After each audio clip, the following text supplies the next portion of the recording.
like a murder, suicide.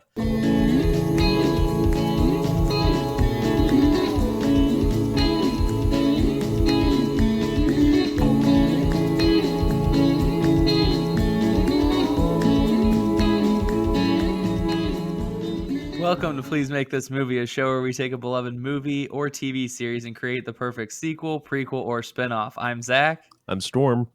I'm Nick. As always, you can follow us on Twitter at PMTMPod. There you can vote on any polls, which we have never, ever put up, or make suggestions for future episodes. You can also get a look at our artwork, which Nick has been killing the last few episodes, and I feel like is a very underrated, underappreciated part of our podcast, is that we have original artwork for every single movie that we do. Yeah, shout out to our listener in the UK. Whoa, we're international? Yeah, UK, Canada, and Israel. Wow, that is amazing. Just one in each of those places. So not a lot, but shout out to those individuals. Yeah, this week we're doing Clue, and I think you may be listening to the worst episode of this show, because this is rough, guys. I definitely have a lot of thoughts on the movie, but I agree on it being pretty rough coming up with a new version. I like the movie. I wouldn't necessarily say that it's like a perfect movie by any means, but I also think it's a movie that is very hard to do differently. Yeah. It almost seems like I almost had more fun just coming up with a recast of the original movie than I did trying to come up with my own idea. I actually hated trying to recast this movie also, because I had no idea what type of people to put in certain roles. And so at one point, I think I had Matt Damon written down for all three of the male characters. And then I was like, nope, can't do that. Can't just let Matt Damon be everyone. Matt Damon presents Clue, directed and produced by Matt Damon. So let's quickly, somewhat quickly, recap the movie Clue. I've got a super brief synopsis of the plot pulled up. It's like one sentence. So Clue is obviously based on the board game Clue, in which 6 guests are anonymously invited to a strange mansion for dinner. But after their host is killed, they must cooperate with the butler Wadsworth, Yvette the maid, and the remainder of the staff, I believe a cook, as the bodies pile up to discover who amongst them is the murderer. Yeah, I mean, that sums it up.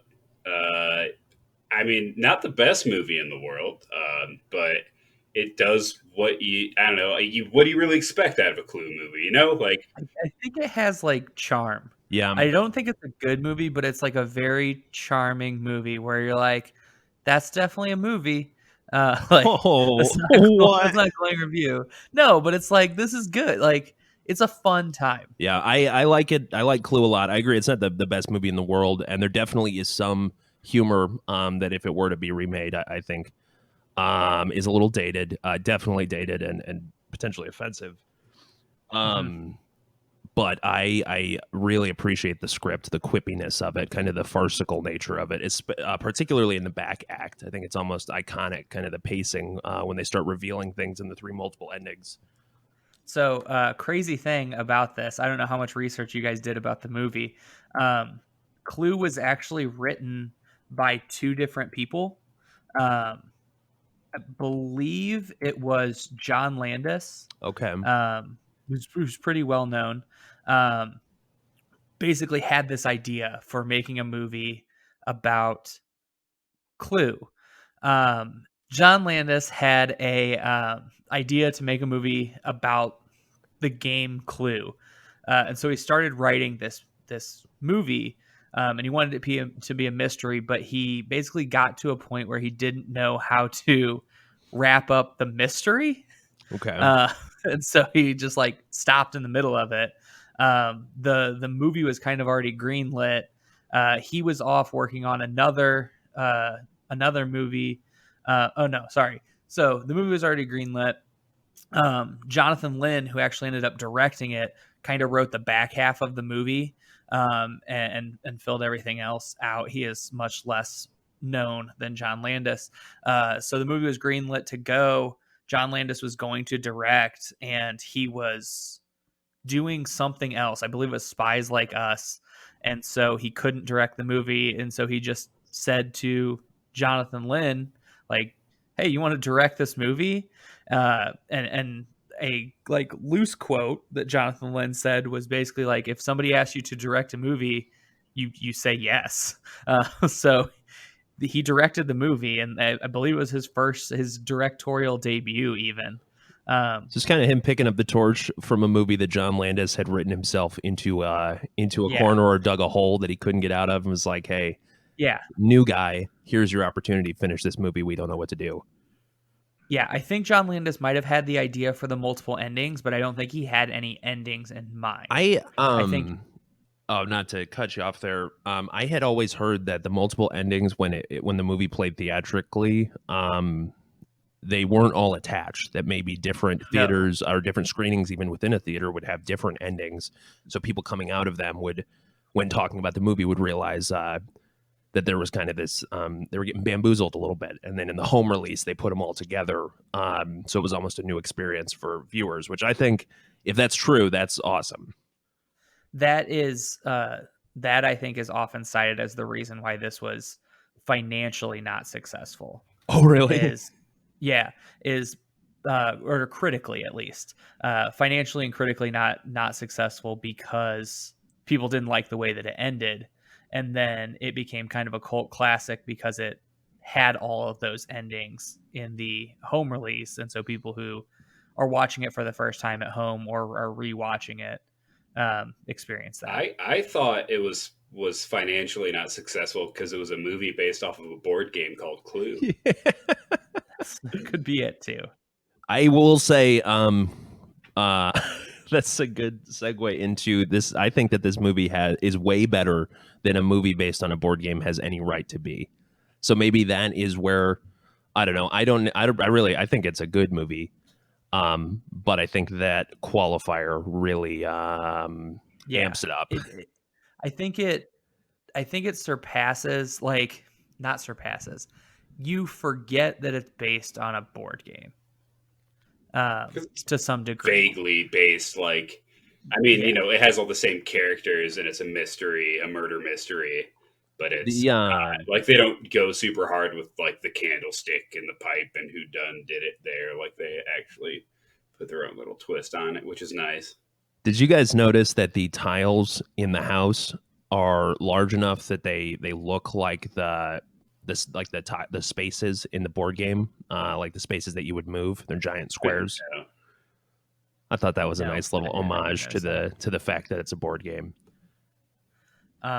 So let's talk about some key features, like what makes Clue. What gives it its essence? I would argue Stephen Curry.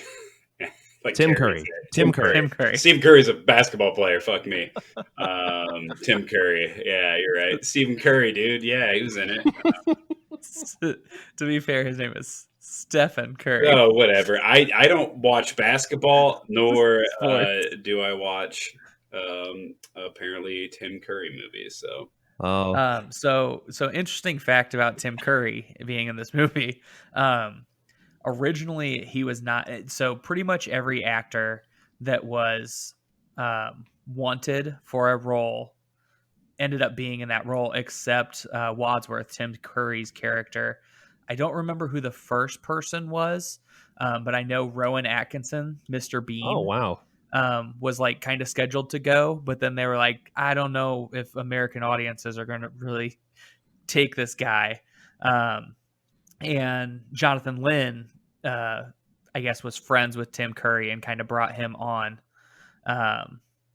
And yeah, I think Tim Curry, and specifically like his energy, just the energy, the like excitement of Wadsworth, of some sort of like game master type that moves things going. Oh yeah, that moves things along. Tim Curry is pretty iconic in my opinion, and I cannot imagine this movie with anybody else in it in that particular role. That ability to be like a game master or to keep things going. It's amazing. I think the energy of the movie, when I think about Clue, when I thought about it, when we said we were going to do this episode, I just imagine I could see and hear him talking, you know, at rapid pace and running through the mansion or pretending to be dead on the ground. I don't know what this movie would be without him. No, I think if you don't have a super high energy person in that role, this movie doesn't qualify as a comedy anymore. I think it becomes something very different. Yeah. But okay, so we're talking about things that need to be in a Clue movie. Like, I would say the multiple endings is pretty like iconic. The characters from the game.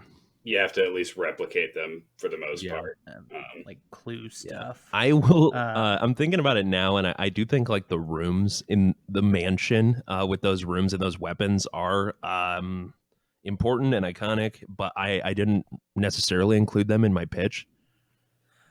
So the thing that I get hung up on every time, like I watch this movie and just thinking about my pitch, was the weapons of Clue. Yeah. And just like how the revolver is such an elevation of every other weapon. It's like all like blunt force kind of weapons, and then just like a gun. It's like, I mean, I'd use the gun. I think they do a good job so to talk about the gun, I think they do a good job of the gun not just being the go-to murder weapon throughout the entire movie. And it's actually like this piece that kind of moves the plot along. Because there's a whole scene at the end where they're trying to count the bullets, the 1 + 2 + 1 + 1 kind of thing. And it's just all these bullets, like it's a revolver. So it's only got so many bullets. And so as they're slowly used throughout the film, I think that's kind of a good way of taking the power away from the gun. Oh yeah, it's definitely clever. And the minimalism of the murders with the gun is a nice twist to see most of the weapons represented in the various murders. The gun's only used to kill, I think, the singing telegram. The singing telegram girl, yeah. But do you guys think? I think it shoots down 2 chandeliers, a singing telegram girl, breaks a lock, and breaks a vase. Yeah. But do you guys think that the weapons are something that we need to include, or just, I guess, have like a reference to? Yeah, reference to maybe. I don't think they're necessary, but okay. I mean, I think as long as we're making it obvious Clue thing, like as far as the rooms and the weapons, they don't even necessarily go into every room, I don't believe, in the movie. Maybe they do. They just don't name them. But and then there's some scenes where they actually go like into a basement, into an upstairs, which obviously is not part of the game board. So yeah, I don't think we have to include them. I think reference to some of them might be beneficial. Okay. But definitely the characters are integral. What about the mansion itself, or a mansion? I mean, my idea is it's impossible to include a mansion, but okay. I think there needs to be like a confined rooms. There has to be some sort of confined space. Yeah. Because if they are able to come and go as they please, the whole kind of impetus of having to solve a mystery kind of goes away. As like most murder mysteries, it's not easy to have something where characters are coming and going. Like Murder on the Orient Express, like they have to be stranded on the train, because if they can just leave the train, then you're not going to solve the crime. Yeah. Okay. So it isn't. It's kind of hard to nail down exactly like things that have to be there. There's the names, but other than that, it's kind of the essence of Clue. Mm-hmm. Yeah. Mystery, So murder, entree. You don't know who did what, who done it. Classic Yeah. who done it with the classic Clue characters. yeah, I feel like making this list makes it very clear why maybe we struggle to come up with ideas because my list that I've written down is multiple endings, Clue stuff, Tim Curry. Like Yeah, they got all those I things in don't the original. understand. And, Like, and yeah, like it's Clue. You just make Clue Yeah. into like it's crazy. It blows me away that this movie like has a successful plot. Yeah. Um, It well, almost feels nonsensical. Like I really think the writing, or I want to, I guess, give a shout out to the writing because for a moment while I was watching it, I was thinking like, is this going to be a bunch of nonsense? But it really did all come together in a fun, like aha sort of thing as well, and I more of the think reveals came out. the thing that's like the craziest to me when I upon rewatching is when they go to the different rooms throughout the movie, there are certain characters that aren't there. So like when they go to the billiards room, I think when Yvette screams at the very beginning, Mrs. Peacock does not come. And then later when she's accused of killing the cook, that's when she's accused of doing it. So she legitimately isn't in that camera shot. And so I think like that happens throughout with like different characters. Um, so it was very like the mystery aspect of it, I feel like was very tightly written for a movie that was supposed to be more humorous than probably yeah, serious. I feel Yeah. like you guys liked the movie more than I did. I don't hate it, but like it was the first time I ever saw it. So, Okay. I don't know. It wasn't bad. I finished it. I don't have too many complaints, but like I don't know, just there was something about it that didn't hit with me. I felt like I don't know. Stefan Curry carried it. Nick, it's interesting that you say that you just saw it for the first time because definitely a huge factor in me kind of immediately jumping to the defense of this movie is that I watched it over and over again when I was a kid. We had it on VHS and Yes, I um, yeah, same thing here. yeah, I saw it a million times. So it's very, very nostalgic. I think this was also very commonly reran on like Comedy Central in the late 90s, early 2000s. That makes sense. Yeah. Because I remember watching it on TV multiple times. Okay. Yeah. Yeah, Yeah. I don't remember Um, the like first half so much, but once things kind of start rolling after Mr. Body is found dead, all of the rest of it is very familiar. So I wonder if I just kind of mhm. fast forwarded until it got moving.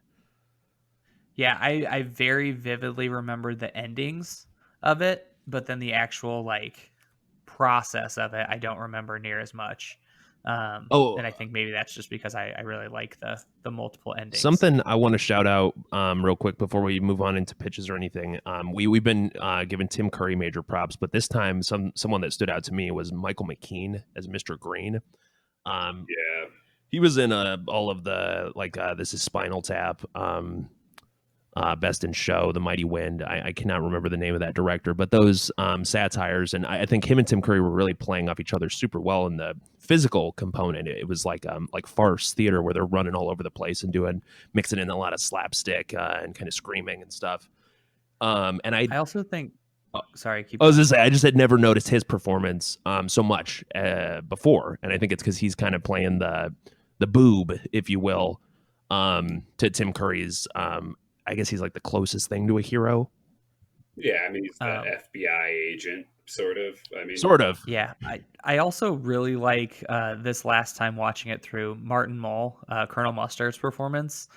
Um, he has a lot of like little one-liners, little things that he says that it could very much go unnoticed. Um, for instance, he talks about how he came into money because his mommy and daddy died, and like Oh my the goodness. choice of saying mommy and daddy, yeah. Yeah. just little things like that are funny. My Um, daddy died.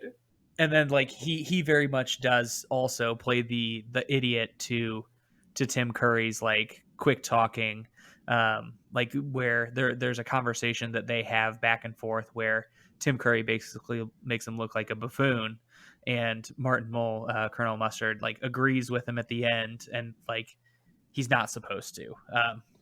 Yeah, I think that he has a lot of kind of underrated, maybe not as appreciated lines throughout the play, the movie. It feels like a play.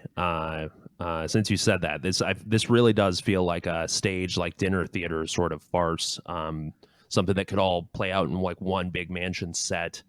I think the whole cast is good. The only one who stands out for me as maybe not being so good is Mr. Body. I'm not exactly sure who that is, but he felt kind of flat. He seems super weird. Yeah. Like he also doesn't seem like culturally to fit with that. He seems like I don't know, a gangster. Yeah, like not gangster though. Like I don't know. There's something about him that just rubs me the wrong way. Yeah, I feel like he's never been in any other movie aside from Clue. All right, let's get into our pitches because I'm interested to see how things went for you guys, and I'll start first. Okay. Because I'll do that. I opened the show saying that this was going to be bad, so I'll take a few cuts at it first. So here's where I came at this movie. Basically, I went through and assigned one of the 7 deadly sins to all of our characters. Mrs. White would be gluttony. She has an addiction. That addiction, I in mine would assume it to be like some sort of opium, if we're going to try to keep the time period similar, but that obviously could change. Mrs. Peacock, her sin would be envy. She had I had her as an old Hollywood movie actress who is kind of washed up. Miss Scarlet would be lust. She's a mistress, possibly to many men. Professor Plum would be pride because he lied about some research that he did to prove a theory that he had maybe in psychology. Colonel Mustard, I had wrath. And then I just wrote war crimes, just really non-specific war crimes.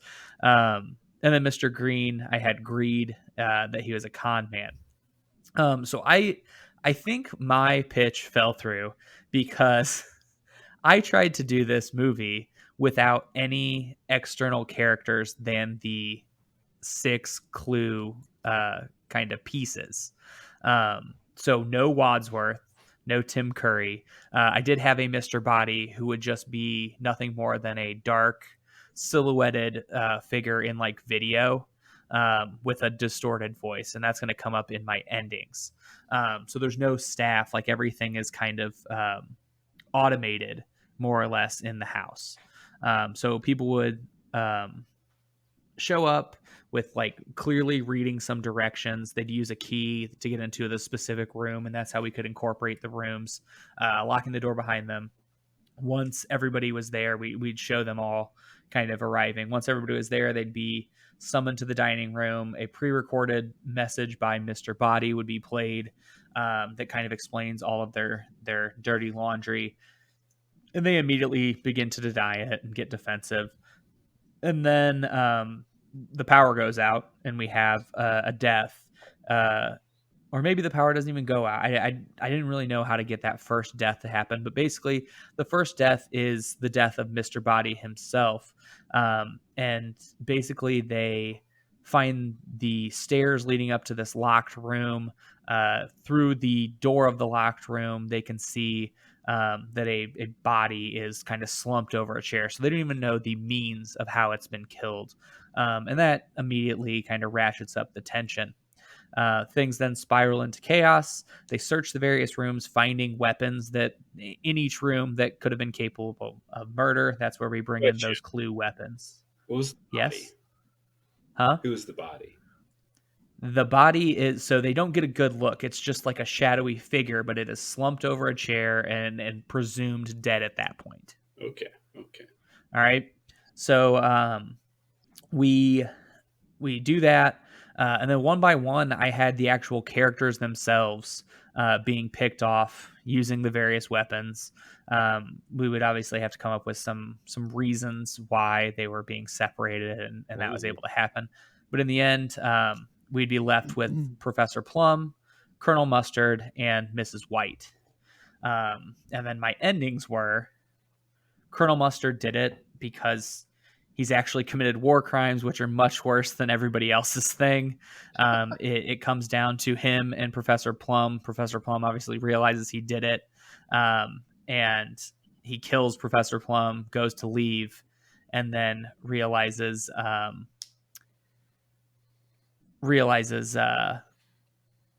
that he is actually locked in the mansion and can't leave. And then we just end, and he's stuck there. Ending number 2. No, that wasn't my ending. Sorry. Only to discover he's barred there. Mr. Body then walks down the steps. This would be, we would have to cast someone as Mr. Body. I think it'd be a nice homage to cast Tim Curry there. He walks down the steps revealing why he did everything. Wait, isn't Tim Curry dead? No, but he did have a stroke a few years ago, so unfortunately that might not be possible. Well, it would be somebody who would be like a cameo. Maybe somebody from the original cast. I don't know.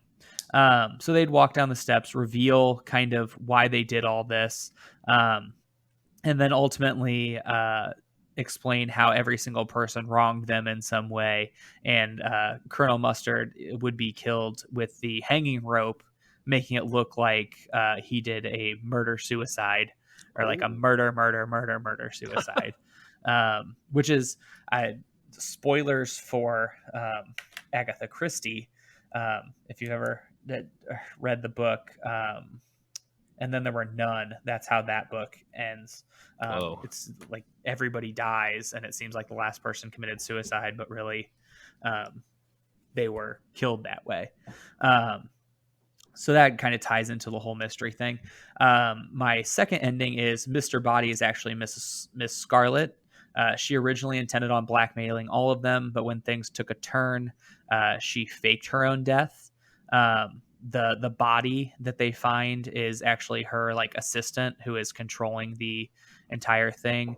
She fakes her own death. All 3 of them have killed one another, or at least tried to, and she can now hold that over them as well. And so she still blackmails those 3 now on top of their original crimes or misdeeds for murder or attempted murder as well.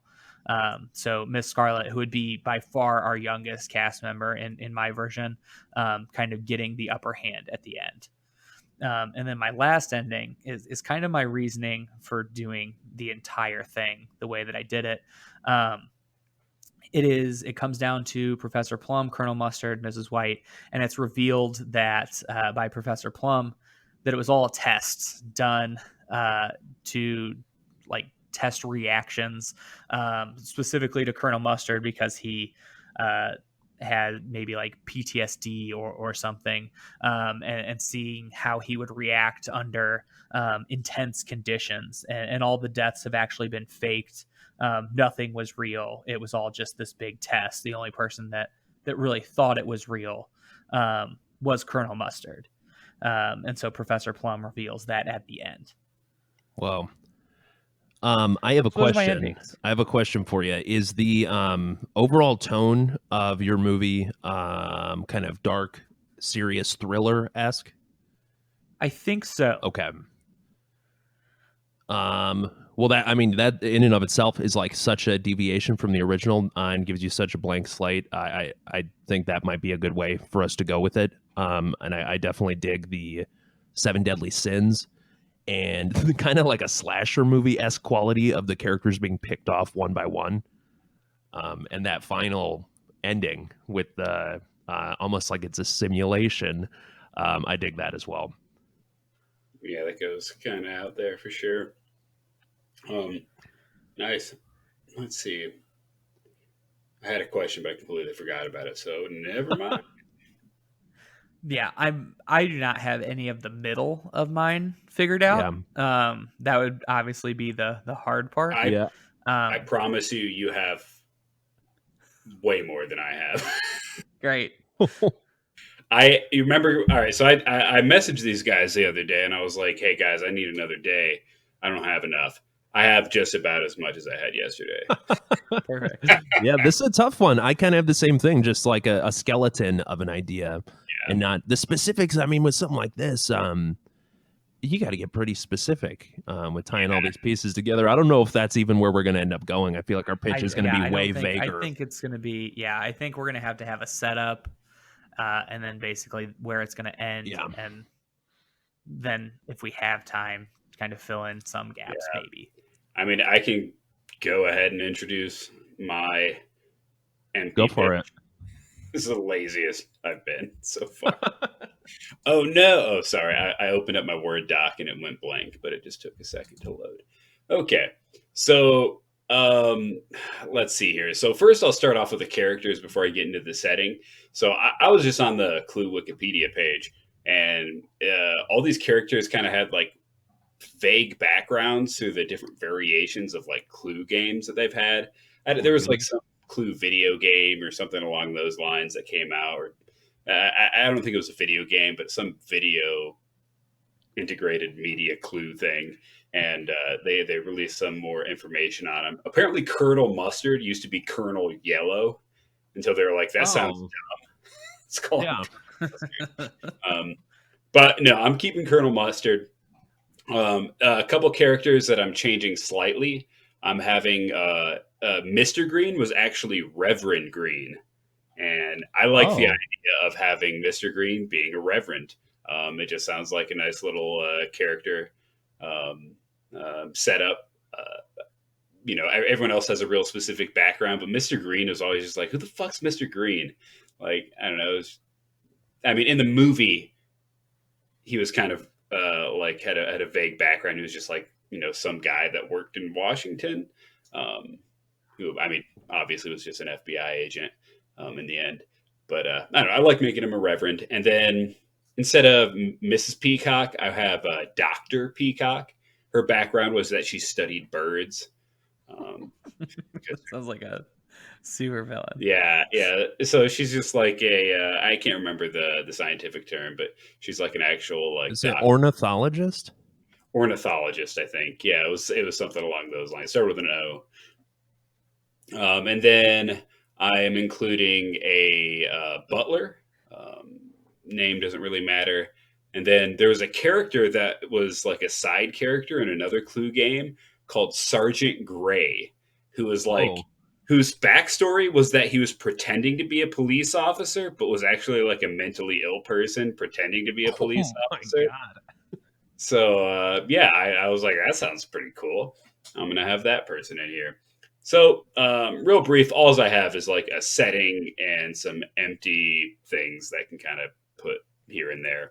So, my Clue setting is in the future, and it's on a luxury colony ship headed for some unknown planet.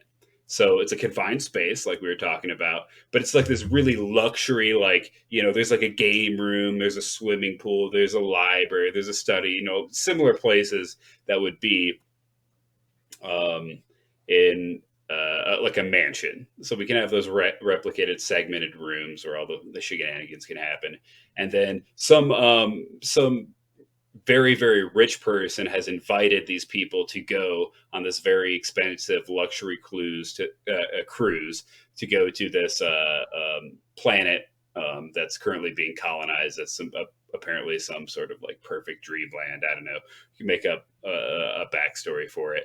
And, all these random people happen to be put on the ship. And what happens is I haven't decided. I had trouble thinking like, all right, should they be in like some sort of like deep sleep when like the actual murder happens and they're trying to figure out like who done it, who woke up from their like cryogenic stasis and like killed the flight crew? Because that's essentially what happens. Like someone has killed the flight crew. This is the mystery. Aside from one unconscious person, I called him Spaceman Azure. That's a new character, by the way. Well, like, we have the Space Force now. So I'm like, all right. So like you'd call him Spaceman, right? Like he's a spaceman. So it's Spaceman Azure. He's got a severe head wound because he was supposedly, hit in the head with something and has no idea. He just assumes, the person who thought I was dead. So he has no idea what happened, but he's like a flight crew member, kind of knows about the ship. And he starts to realize, like, oh no, like our navigational system has been messed with. We're no longer heading towards this so and so planet Z, or whatever the hell they call it. We're not heading towards planet Z. We're heading towards a sun. Dun dun dun. And he tries to mess with the computer, and he's like, wait, it's not working, something's wrong. And he goes into some like weird like navigational system, and there's like a component missing, like a little nice little component that like it was like, I can't do it, someone must have hit or destroyed or did something with this component. Like, I cannot change the direction of the ship and unlock maybe the autopilot, something like that. Or we're all just going to go ahead into the sun. And maybe they have a countdown. Let's say it's like 48 hours, 72 hours, however long it's needed for the movie, until they all go flying towards the sun and die. And so the entire movie, I literally have none of the plot twists and turns and who dies and who goes where. I kind of actually don't want too many more people to die in this. I don't know. I kept it vague, so we could kind of plan ahead. But essentially, the whole mystery is just them in this colony ship heading for a sun, and they have to find out, like, all right, who knocked out this flight crew, killed a few of them, and knocked out this one dude, and who's trying to kill us and why. And yeah, that's all I have. Man, so that is way out there. And I almost am thinking, after hearing that we might be in a situation where we have like an anthology movie of 3 different ways to tell a Clue movie. I think I have a way to tie in part of mine with part of Nick's. Okay. And I think that your movie could be put into mine, but on a spaceship. Yeah, I love we'll see if I can tie mine and Nick's together. Depending on what you have, Storm, I think we might actually have like a pretty decent movie when this is over. There may be some elements of mine that can go in there as well. I'm curious because Nick, that really does set a that gives us a totally different slate to work off of. That future setting, being on a spaceship, people in cryosleep. It's a sci-fi thriller or mystery. Yeah. I also think I can't remember. There was a TV series not too long ago. I think it only lasted a season or two. That was about a ship that left Earth to start a colony, but it was in an alternate history, and it happened in like the late 60s or 70s maybe, or even like the people were led to believe that. And I like the idea of having that luxury colony ship, but having it as almost like a time capsule to keep the time period similar, even though it's not. Interesting. Yeah, like they're perpetually stuck in the 50s, 60s. Yeah. Ooh, all right. Nice. I have a nugget of an idea now. So okay, we'll see where it goes. Okay, well, let's hear what Storm. Yeah. On that note, I'll go ahead and pitch mine. My idea is very similar, I think, to the original Clue. One thing I do want to say, I just want to praise Nix again for going back to the source material and looking up the backgrounds of those characters and including characters that maybe aren't in the modern version of Clue and certainly weren't in the original movie. That's awesome, and that's the type of good stuff that'll work for our combined pitch. Yeah, actually, real quick, I forgot to say there was a butler on this luxury colony ship, but it was a robot butler. And nice. I know we're not casting, but I casted Gerard Butler only because it's like yes, that 100%. I googled butler actors because I couldn't think of a butler, and then I was like, oh. Let's just have Gerard Butler. Like, he comes up here a lot. Anyway, go ahead. Nice. Okay, so I really like. Sorry, one more thing to talk up next. I really liked Sergeant Gray. Yeah, that find space, because one of my original alternate endings before I decided that maybe that was too dark was that like one of the characters would reveal, Professor Plum would reveal that he wasn't the psychologist professor. He was a mental patient who had killed Professor Plum and taken his spot. Yeah. So that was one of mine that I scrapped because I was like, I don't know, maybe that's getting a little too dark. They had a character who did that. But Well, damn. I mean, now that we're developing this sci-fi one, I have a feeling a lot of the stuff in mine is going to be what's kind of left on the cutting room floor. But I'll go ahead and pitch it anyways. So mine is set in the '80s, in the early '80s, and kind of has a tone um like indulging in, I'm imagining, like, you guys know the song Careless Whisper, that saxophone lick. Da, da, da, da, Yeah, da, that da. kind of being the vibe of the, maybe the mystery theme song that's playing. So the movie opens. It's a dark and stormy Halloween night. We see the aftermath of a crime scene that has taken place at a mansion on a hill. There has clearly been a masquerade sort of ball that has happened at this mansion. And not only are local police there, but the FBI is there. And they have 6 individuals. The individuals that we can tell right away represent the Clue characters are in custody.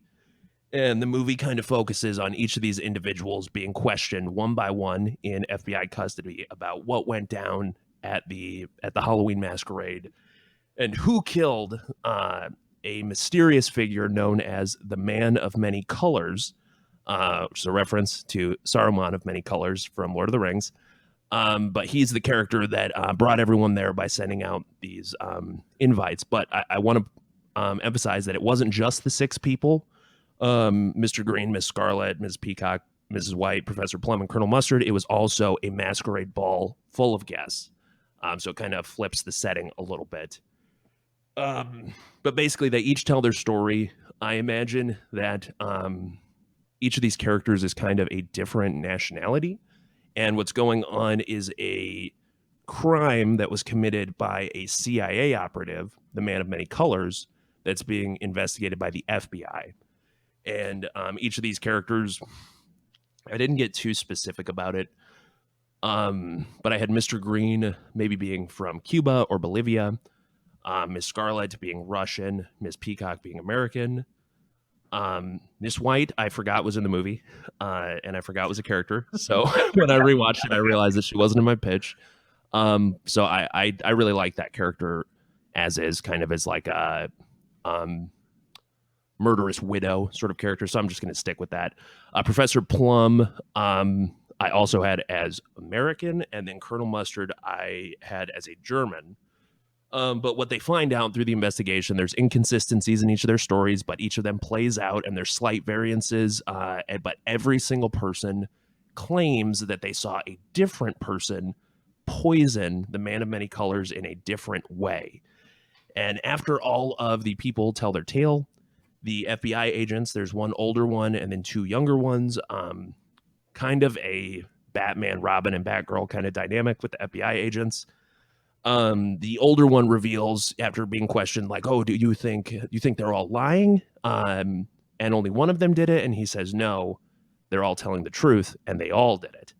And what they find out in the end with our 3 endings is that they were all being bribed, basically, by the CIA to propagate up organized crime circuits in their own home countries. And so they're all implicated in this big kind of massive crime syndicate. He was bringing them all together because he was going to bribe them again for their silence. And then they all killed him. They took the opportunity to kill him. So the 3 different endings, in one of them, they all poisoned him, and all of the poisons contributed to his death. The second ending being the Man of Many Colors is revealed to be alive and was secretly an FBI agent, a covert agent from the CIA working to catch each of the 6 people.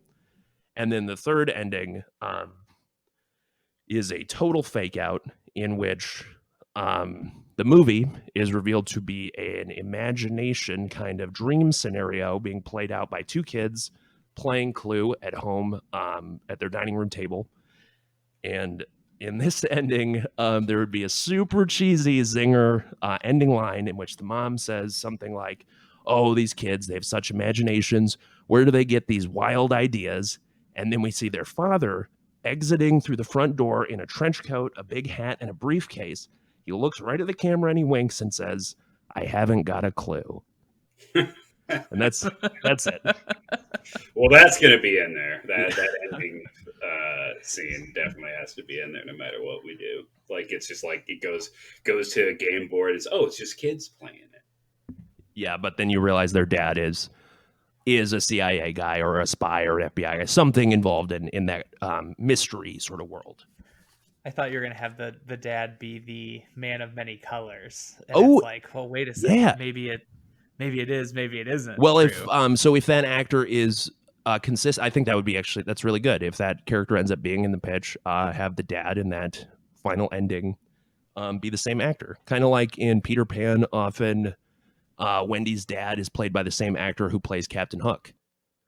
That could be an interesting scenario. I didn't know that about Peter Pan. Okay, yeah, it isn't not in all of them, but traditionally in like the stage adaptation of Peter Pan, that's how they do it. And then, there was a version that came out in the mid 2000s where Jason Isaacs, I believe is his name, is a British actor who's in The Patriot and is in Star Trek Discovery, where he plays Captain Hook and Mr. Darling. Is that the dude who plays is his name Nick? In Star Trek? No, never mind. I'm thinking. Oh, I actually don't know. I haven't seen Star Trek Discovery. Well, you don't need to see Star Trek Discovery. Yeah. All right. So here's my idea. And I think it pulls a little bit from all. So basically, it is set on this colony ship, and it starts as these people on the ship are playing Clue, but it is like a VR simulation Clue. So they actually go into like a room in the ship, and then put on like all the VR equipment, and then they become the characters. Like they select their character. We can maybe do like a Jumanji thing where we have like people who aren't truly like you know what I'm saying.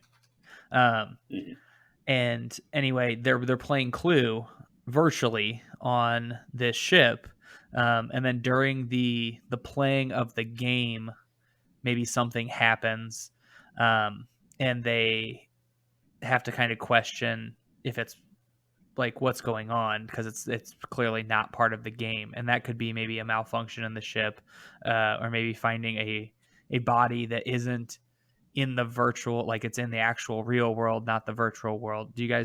How do you feel about that as a starting point? Maybe so in Star Trek, starting with the Next Generation and Deep Space Nine, they would do things in the hologram, and the hologram would always malfunction to where the hologram would become a reality. So what if something malfunctions while they're using that, like a virus infects the ship or something, and they through a murder mystery in like a mansion, whether it's either story, have to fight the man of many colors who is also like a virus. Like he's kind of like an Agent Smith kind of thing, like a projection of the holodeck. Yeah, he's like a personification of the virus in the ship. Well, that's cool. Or the man of many colors could basically be some sort of like AI that is assigned to like play against them in the game, or to make the game difficult. And the man of many colors, like that name, comes from the characters are obviously many colors. Yes. And so like he takes on that moniker of, he calls himself, or it calls itself, the man of many colors. Ooh. And so it is like a personification of this AI that is supposed to drive the game, the simulation Clue. Yeah. Have you guys seen the original Resident Evil movie? Yeah, I actually like that movie. Yeah, okay. So there's a character in that. I think maybe she's the Red Queen, but it's a virtual character, and that's what I'm kind of imagining as this man in many colors character. After what Zach, after what you just described. Oh yeah, like the Hive Mind or the Hive Bee or something. I can't remember what she's called. That's cool. I like the idea of them having to play through a murder mystery scenario in a holodeck sort of scenario, because that gives you the opportunity to have it be in lots of different settings and time periods, and incorporate like as many different kind of whodunit variations as you possibly can.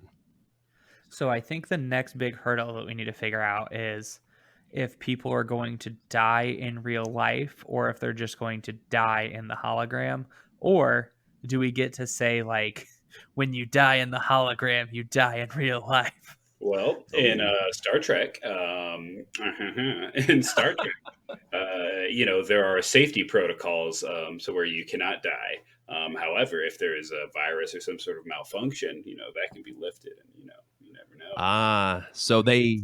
Yeah, and by the way, it doesn't have to be a holodeck, but like it could be like just a virtual reality thing they do. Not necessarily. I almost feel like we're like writing an episode of the Next Generation that happens to be about Clue. I mean, they've literally had Sherlock Holmes episodes where literally this happens, like the ship malfunctions and Professor Moriarty becomes a real sentient being and starts to destroy Star Trek Enterprise. Nice. But it's instead.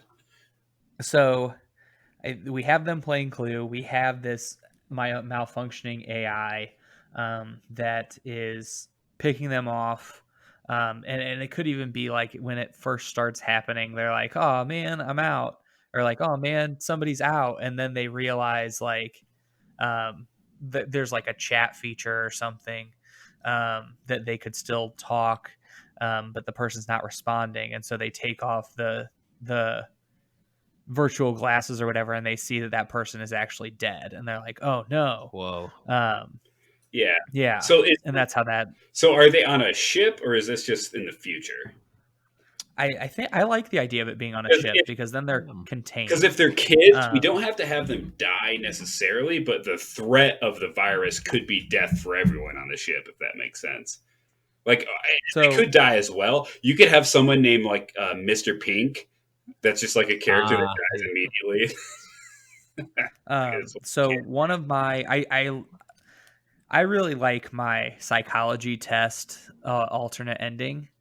And I think that ties in well to this being a colony ship, because they would be stress testing these people to see like how their mental faculties are holding up and kind of like I think it would be common for them to be doing like psychology tests and different stress tests, and this could be the malfunctioning AI that like takes that stress test too far. So then it's revealed that like nobody actually died. This is just a thank you for submitting your latest stress test. Yeah.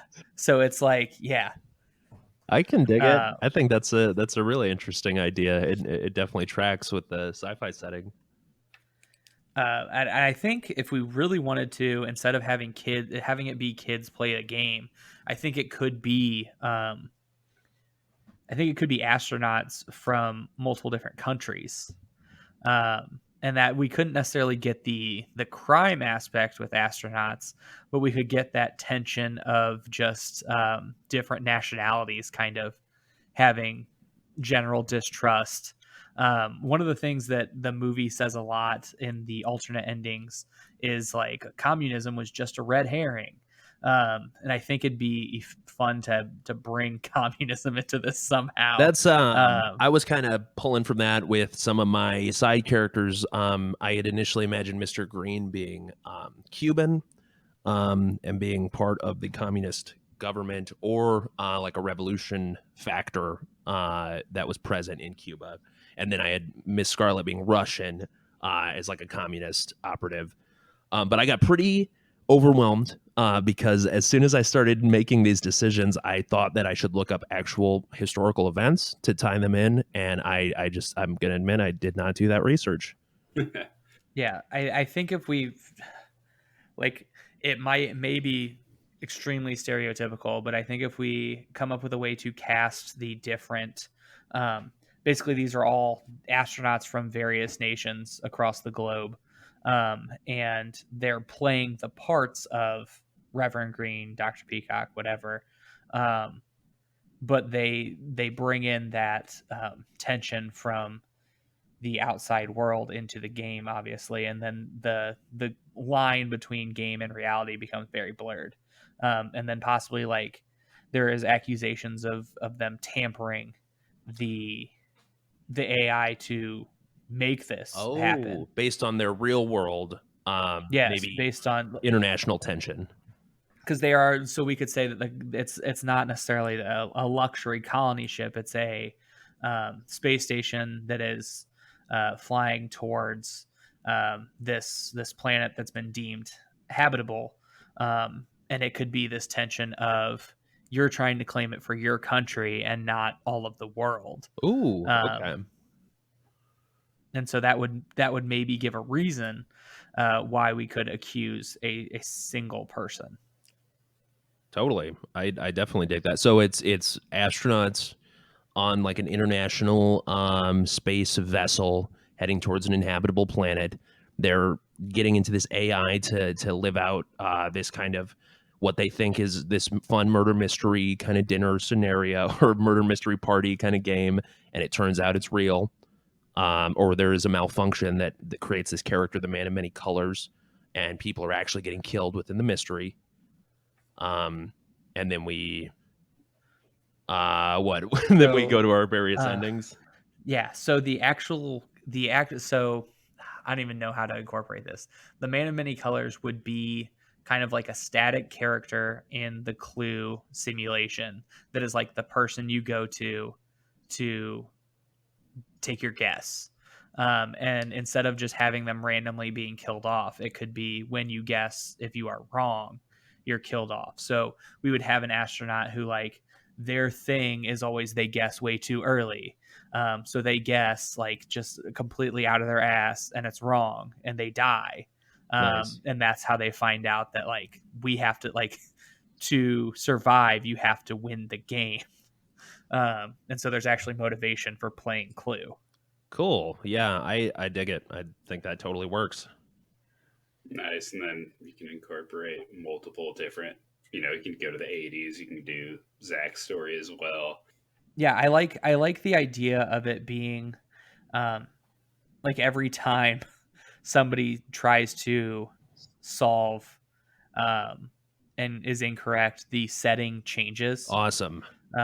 So we could go to, like, it starts in maybe more of a sci-fi spaceship type setting, and then after that first one, then we jump to, like, literally the mansion from Clue, like CGI those rooms, and then we get like an 80s room, and I think we could have a lot of fun with that too. You could have like a 1800s like England for like a Sherlock Holmes style, and then like a Old West murder mystery set in the like a saloon.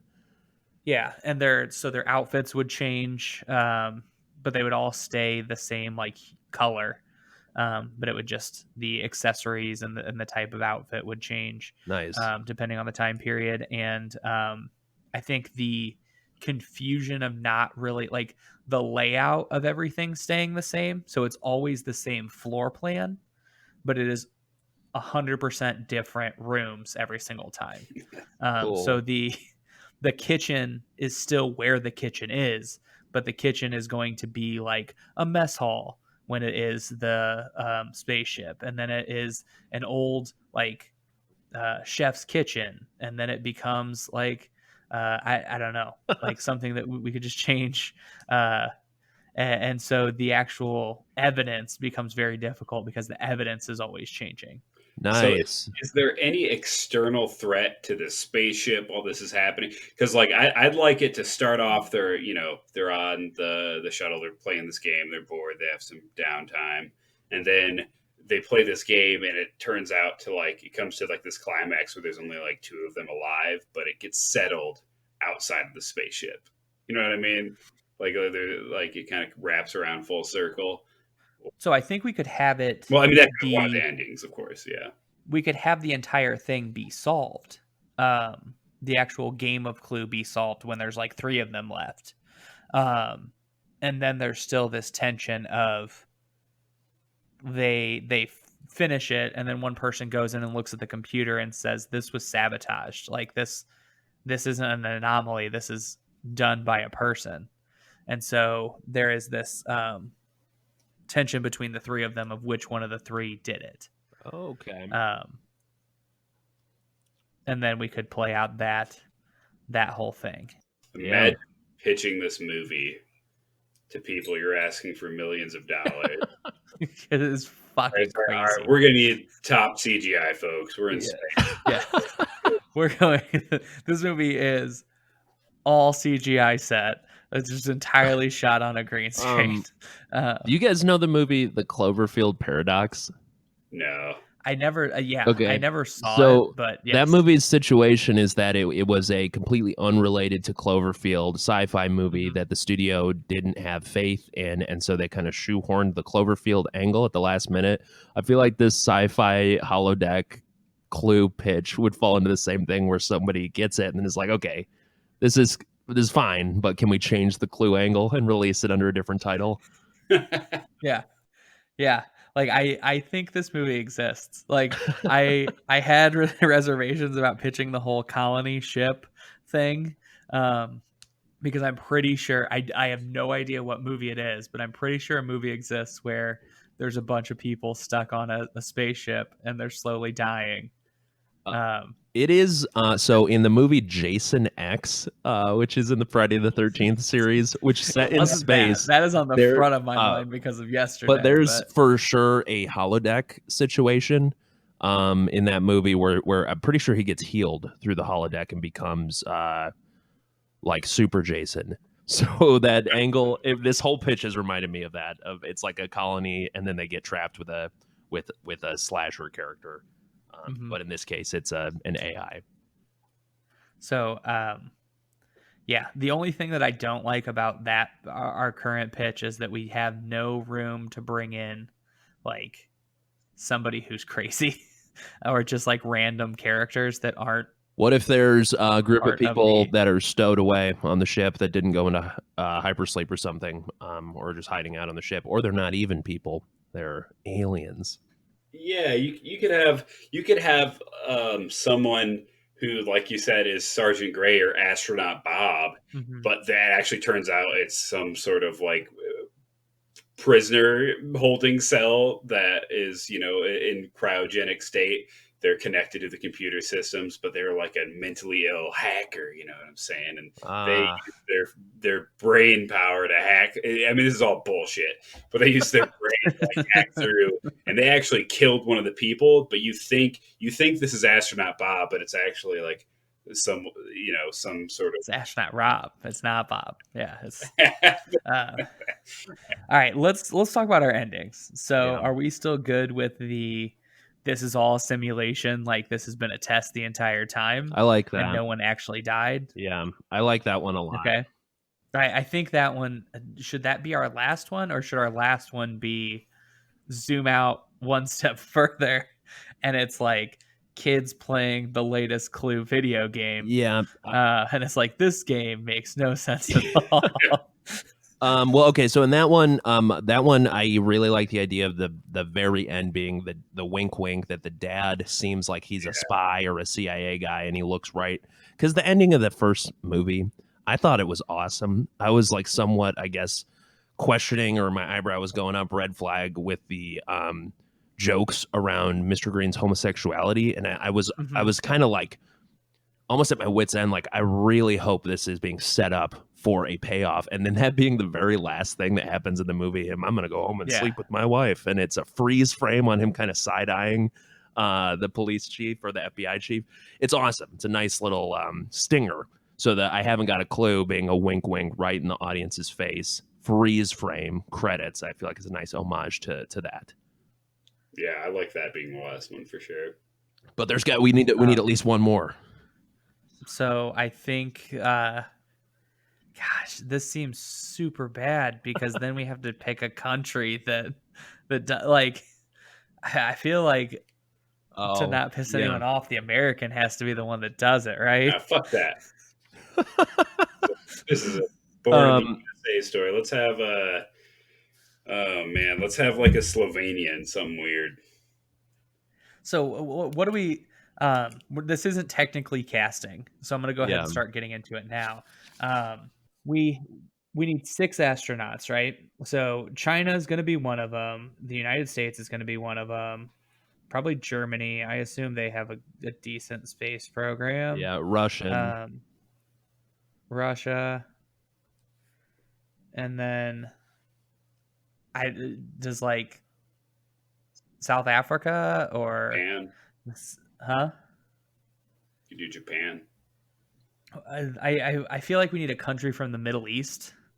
Because I think that country in the Middle East that has a space program. I feel like Pakistan would. They have nuclear weapons, but I feel like I'm unprepared to cast some no, of I'm these, definitely not some of prepared these to cast. people. No, I'm not. I am not at all prepared to cast this movie. I want all my casts that I chose, but to do racist accents of all. Oh no! Yeah, there's some of them that you're bringing up that people are coming to mind, but I really think something I was thinking about during our pitch is are the actors that go into the simulation, do they change into other people physically when they turn into these characters? I don't know. Okay, because I feel like we could do that, but I think we'd lose something if we do. Yeah. At one point, I think it could be like a select a character type thing. Okay. And they do pick their character, but I think it'd also be like if we want to have some comedy in here, I think it'd be funny if we had like one of the female characters chose like Colonel Mustard or something, kind of like and like that left and that left a male character being like Mrs. White. So we have our actor who is Mrs. White, who is forced to be Mrs. White, is just this dude wearing like a gown through the entire, like he's pissed off about it, and Miss like Scarlet would be funny to have as a dude because she's like scandalous. So I don't know. Do we want to do kind of like a Jumanji where we have the actors playing the astronauts like personality, or do we just want to have the astronauts in costume as the characters? It's probably easiest to just have the astronauts in costume as the characters and not do the switcheroo. I think we're like, we're taking too much from Jumanji at that point. Yeah, absolutely. Okay, so our endings are psychology test, fake out. Yes. Something real. And then it was all just kids playing a video game or kids playing the game Monopoly. I think it'd be really interesting to have like kids playing the game Monopoly in whatever our most recent like timeline is, the most recent setting that they show. And there could be like a spaceship toy on the table next to it, and like all of these things that are obviously like where they're pulling that creativity from. Yeah. Did you say Monopoly? Did I? Yeah, like they're playing, because that would be funny. That'd be fucking nuts. Like, they're not even playing Clue; they're playing Monopoly. They're playing Monopoly. It's like, wait a second, what?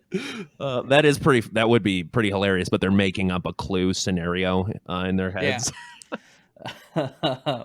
No, they're playing Clue, but then on the table is all of the like just different toys that would be kind of references to different things that were brought up in the movie. Dad/men of many colors/virus. I definitely think I like the idea of the dad at the end walking out being whoever it is that we get to voice the man of many colors. Or be the man of many colors if we choose to actually cast that and not have it be like a robot or something. Yeah, I think it should be a person. All right. Nice. Well, I'm down with that. Okay, so we need an actual like murder, or a person that did it, or it could just be like this is completely the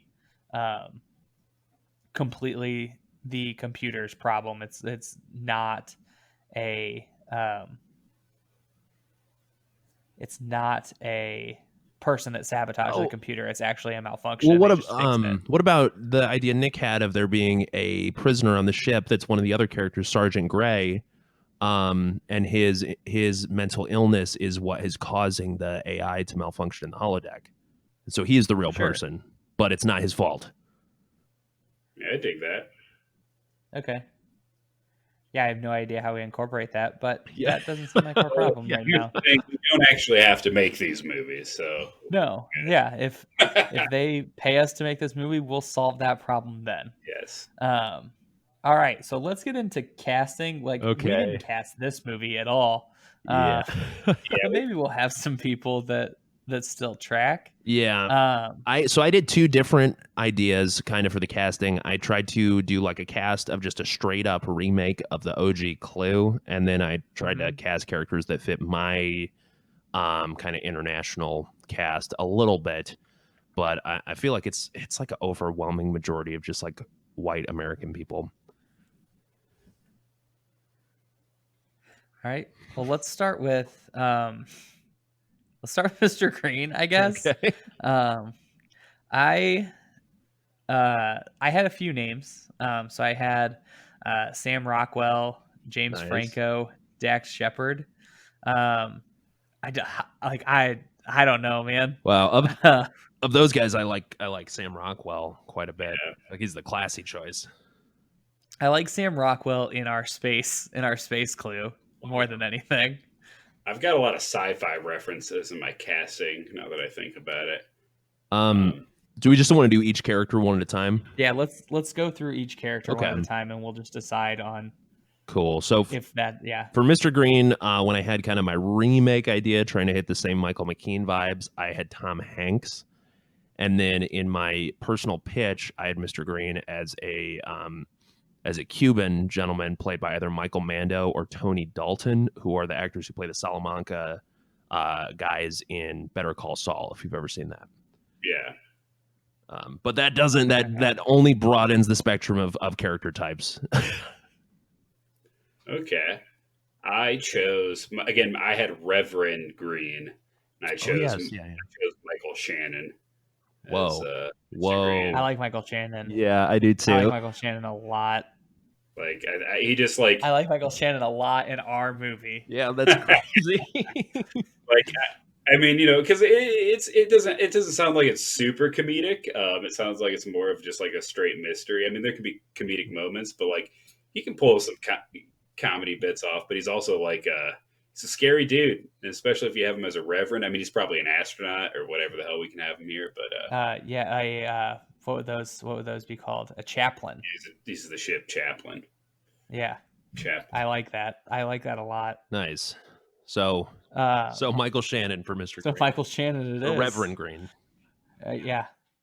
Chaplain. Cool. Chaplain Green. So Colonel Mustard, I had a couple different people in mind. I think my favorite, like I had Nick Offerman. Nice. Whoa, I did too. That's awesome. Nice. Yeah, I like Nick Offerman, but I think it's just because he has a mustache. Yep. I also had Idris Elba. Whoa. To take it a different direction. I had him, but as somebody else. Nice. So. Wow. I had Nick Offerman as well in my just straight up recast of the original. And I really was that actor. There were several things that were happening that were giving me Nick Offerman, Ron Swanson vibes. And then in my new version, I had Colonel Mustard as a German, a member of the German military, and I had him played by Christoph Waltz. But I think Christoph Waltz fits better for a different character in our version. I agree. I chose for Colonel Mustard Michael Ironside. Nice. Who is like Lieutenant Ratchet in Starship Troopers. Is he still alive? He's still alive. He's a pretty big guy now, but I really love him as an actor. Like most of my favorites have him in it. So I don't know. I like Nick Offerman to bring some kind of levity to the movie. Yeah, that's my vote. It's Nick Offerman. Down with that. All right, so that brings us to Professor Plum. I went all over the place with Professor Plum. I had Tony Hale, David Duchovny, or Sterling K. Brown. Okay. I don't know. Sterling K. Brown is the guy from This Is Us. And Tony Hale. Do you know who Tony Hale is? No. He was Buster in Arrested Development. Oh, all right. Kind of going off of that, I didn't even think of this guy originally, but I think Jeff Goldblum would be an interesting choice for this character. I also had Seth Rogen as the replacement for Christopher Lloyd. If it were just a straight up remake. Okay. Mine doesn't fit with our movie at all, but I liked him in a comedic version. I had coming out of his lack of doing movies for so long, Rick Moranis after getting punched in the face. Oh man! His debut role as Professor, his return role as Professor Plum in the Sci-Fi Clue remake. Wow, I like that one a lot. Just for the nostalgia, the triumph of the return of Rick Moranis. I also like Christoph Waltz as Professor Plum. Yeah. Ooh, okay. Oh man. Okay. Well, all right. Can we, if we don't choose Christoph Waltz for a different character, I would be down with circling back on him as Professor Plum because I have him as the Man of Many Colors. Okay. No, he'd be good, man. Because I don't have a Man of Many Colors because I didn't. I don't have any other parts. So who we gonna cast as Professor Plum?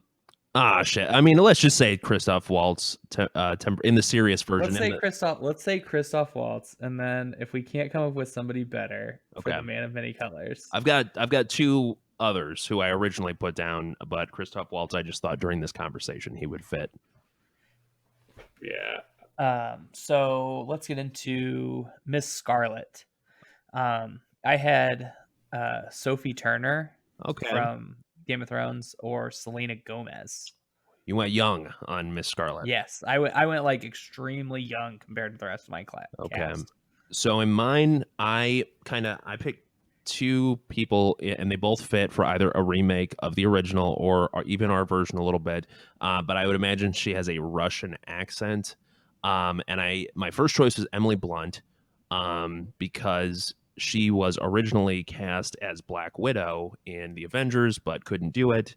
And I know that character I always imagine in the comics as she's from Russia, so I thought she had a Russian accent. Scarlett Johansson obviously didn't do that. I feel like Emily Blunt is a little bit classier, more of a dramatic type of actor, and probably would have come into it with a Russian accent. So I went with her, and then for a more comedic alternate approach, I thought Tina Fey. Alrighty. Okay. Emily Blunt. I had you might not recognize her name, Thandie Newton. I think that's how you say her name. She was in Westworld. She played one of the clones. She was in a few other things. I just remember from Westworld. Let me Google it. But I really like her. I don't know. I think she's a good actress. Westworld. Okay, so we got a wide spectrum there for Miss Scarlet. Yeah. I don't really know. I also don't think that I like Emily Blunt there, honestly, of the people that we've listed. And I think I like Thandie Newton more for Mrs. Peacock. Ooh, nice. Honestly. Okay. Yeah. I had Miss Peacock. Yeah, I had another one for. So are we good with Emily Blunt for Miss Scarlet? And then yeah. Okay. Okay. Mrs. Peacock, I went not super old, but I literally was Googling like actresses over. I don't remember if it was over 60 or what, but I had Jessica Lange. I don't know, from American Horror Story. Okay. Which obviously in our movie, like no. And then I also had Michelle Pfeiffer or Sharon Stone. Okay, cool. Yeah, I had a very specific type in mind for that, and I don't think it necessarily translates. I also had a very specific type in mind for Miss Peacock, but completely based on the character that she was in the original movie. And I have Catherine O'Hara, who plays Moira Rose on Schitt's Creek, and the mom Delia in Beetlejuice. I feel like she's the exact same type as the original, but that's not our movie. I like her in that. Yeah, remake. I do like Thandie Newton. I like moving her from Miss Scarlet to Miss Peacock. I like my choice. Obviously. No. Well, here, I like my choice for the character I had picked. So I had Dr. Peacock, remember? Yeah. She was a little bit more educated, less like, I don't know, like a wife of a senator, I guess. I had Sigourney Weaver. Nice. That's a fantastic choice just because of the association with Alien. Yeah, because it's on a spaceship. Like, obviously I was in a certain frame of mind when I was picking these characters. I think Sigourney Weaver kind of fits the vibe, Zach, that your picks were hitting. I think so too. Yeah, I think she would definitely bring just that like uneasiness. Yeah. I mean, I'm down with that. I actually don't. I don't know. Is it Sigourney or Sigourney? Sigourney. What the? Who? No one has that name. And then that brings us to our last character. Oh, who do we pick? Sigourney Weaver. Oh, Sigourney Weaver. And that brings us to our last character, which, Storm, I don't think you'll have anybody for since you completely forgot they existed. Oh no, I have. Oh, you do? Yeah. Okay. Mrs. White. My favorite one. So I had two, but my favorite one was Helena Bonham Carter. Nice. I thought about her for this part. After I just watched this movie today. So when I realized that I'd forgotten about this character, I just started kind of like honing in on like who's going to be her. And I was thinking about remake, kind of the same vibe as Miss White in the original. And my first choice was Alex Borstein, who's a voice actress. She plays Lois Griffin, but I think physically she looks a lot like the original. But then I eventually moved that over to Florence Pugh, who was the main character in Midsommar. Okay, nice. Yeah, I think she kind of has a similar vibe as well. For this movie. Do you know who Rachel Dratch is from SNL? She plays like Debbie Downer or whatever. I think it was a skit she was recently or more recently in. She's I always found her super funny, and because Mrs. White was originally a maid in like the Yeah, I wondered that because I looked at some images of the original game, and she always looked like she was wearing maid's clothes. So I thought it was a weird. They probably just were like, well, it's a dinner party, and we have a maid for this other character, so we have a maid as a guest. But yeah, I think, not Rachel Dratch for this movie. I agree, not Rachel Dratch. Who are yours again, Storm, for this one? I'm nixing Alex Borstein because that makes no sense. Florence Pugh, the main character from Midsommar. Okay, and who's yours, Zach? 'Cause I don't. Helena Bonham Carter. I like that. I think that fits the tone of the movie we're coming up with. I also think Florence Pugh does too, though. She does. She's a little bit younger. I would be worried about her age in comparison to pretty much the rest of the cast. Yeah, it kind of gets weird. Just like, what age should they be to be at this particular level of being an astronaut? But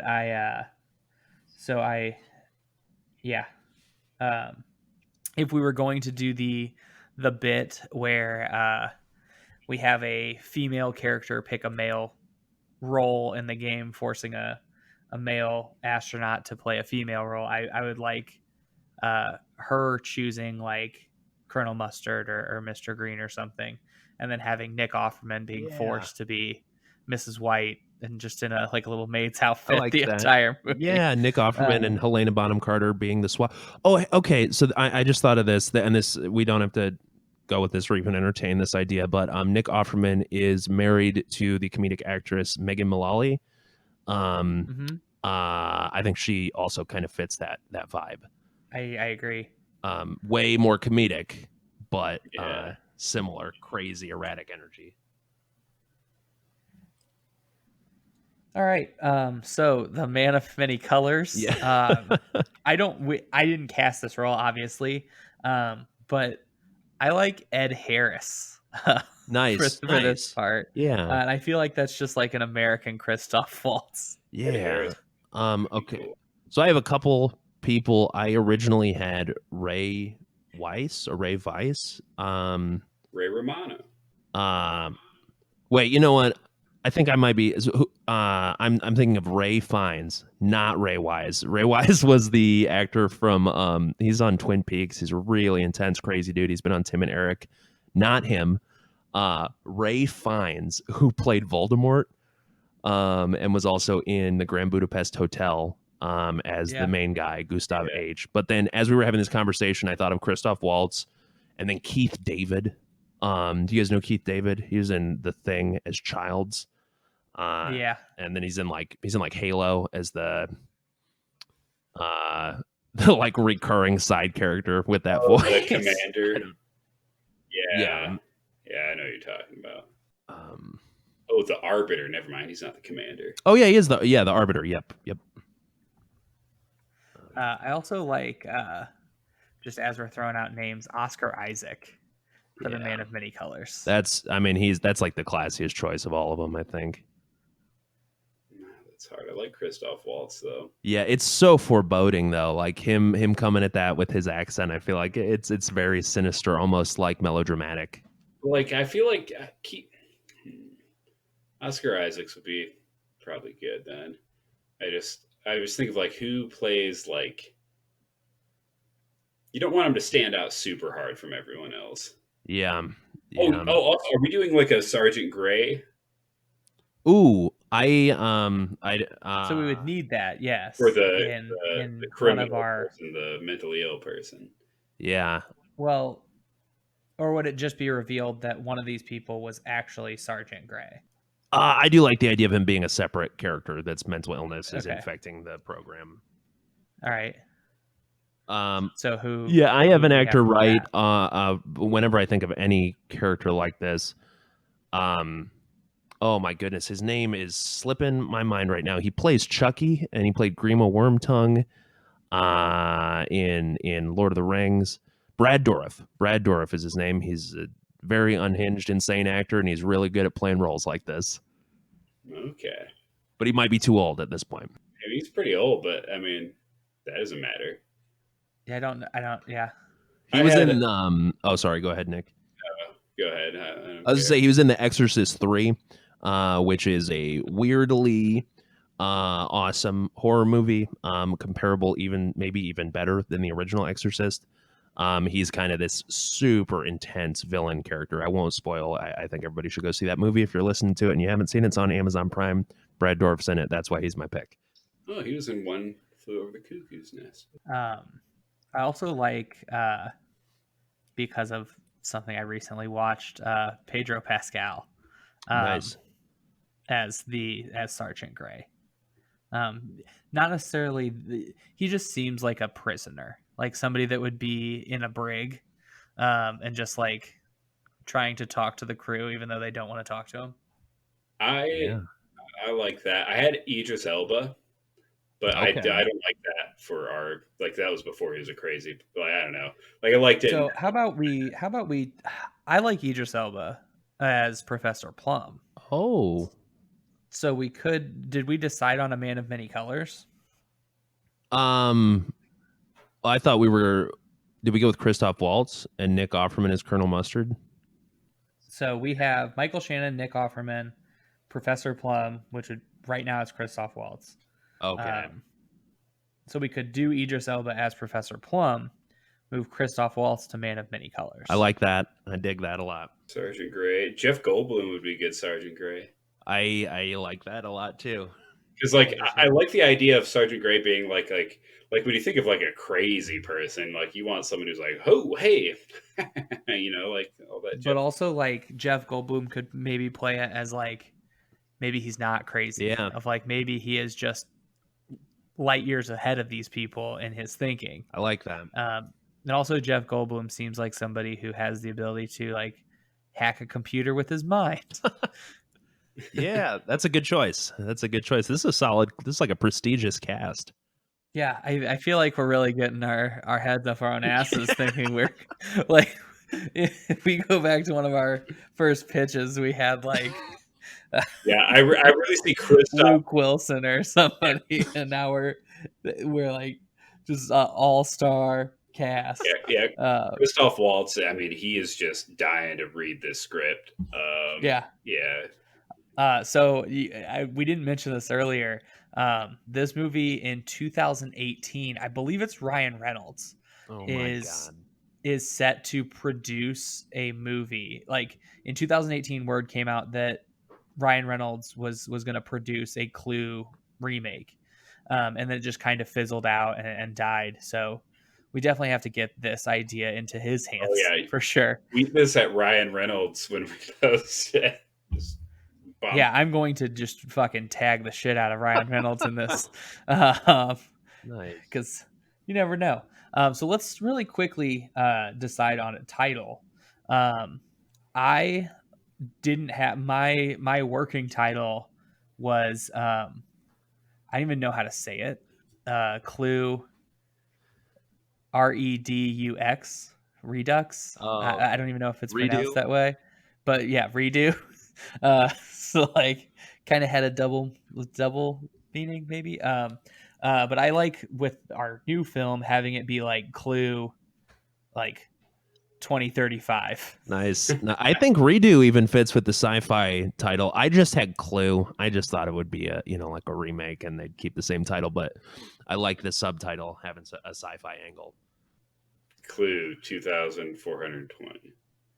2420. Wow, I like that. Wait, so like 2420? Like no, 2420. Yeah, 2420.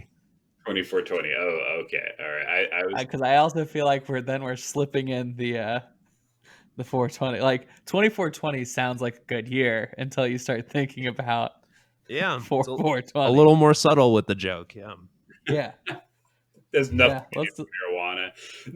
No, it doesn't. It doesn't at all. Not fit with the tone of the movie. No. Well, then what about Clue Redo? Is that how you say it? Redo? I like Redux. It reads like Redux, but I mean, is that what? There's no way. I have no idea, and I feel like I should know, and I should have looked it up because I feel like an idiot right now. Well, should we go with that one? Clue Redux. Redux. It is pronounced Redux. Okay, cool. I found a pronunciation. Clue. Well, hold on.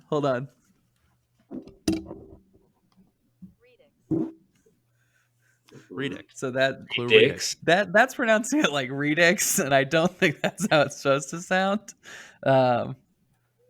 But Redux. It's like a really silent X. All right.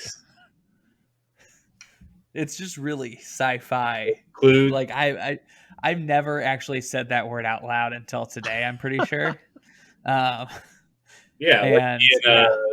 Stefan Curry. Yeah. I've seen it in writing a lot, but I've never had to say it. It's not Stefan Curry. How you pronounce his name? Stephen Curry. Stephen. Oh yeah, Stephen Stefan. He goes by Steph. He goes by every time you say Stefan Curry, I think of Urkel as Stefan. But like a Tim Curry version of Urkel, or like Stefan. So like cool Tim Curry. So that's where I'm at tonight. So that I think ends it. As always, Ryan Reynolds, please make this movie. Please make this movie. Ryan Reynolds, make this movie.